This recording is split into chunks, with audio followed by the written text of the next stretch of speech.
Hello everyone and welcome back to the channel, and today I'm going to be walking you through Proton's mail's privacy policy. I'm going to explain it in plain English, no jargon.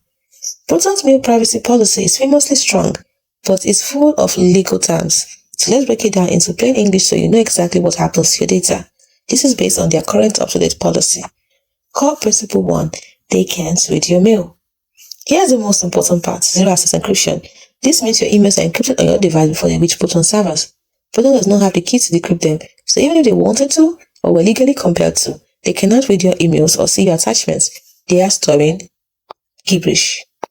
Core Principle 2. What they do know. Now, what information do they collect? Actually, they collect a surprisingly minimal set of information called metadata, like account details, the information you provide like your chosen username and the password hash. Crucially, if you didn't add a recovery email or phone number, that's all they have. Like almost all online services, they record basic metadata for security and anti-abuse purposes. This includes your IP address at login, timestamps, and device type. However, for paid users, they automatically anonymize this IP data by removing the last octets. Core Principle 3. What they don't do. This is what makes them different from free services like Gmail. 1. No tracking. They do not track your activity within the app or website to build a profile on you. 2. No data selling. The data is not a product. They do not sell your personal information to advertisers or third parties. Their business model is based on paid subscriptions, not surveillance. 3. No ads. You will never see a targeted ad inside Proton Mail based on your email content. Now here comes the big exception.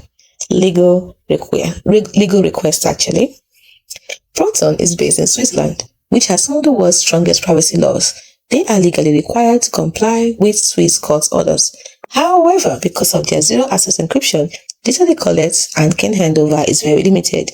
Usually just the account metadata and collection logs we mentioned, not the contents of your emails. So in summary, they can't read your mail. They collect minimal data, they don't track or sell, and Swiss law applies. In short, your emails are private, your data is minimal, and you are not the product. Hope you found this video helpful.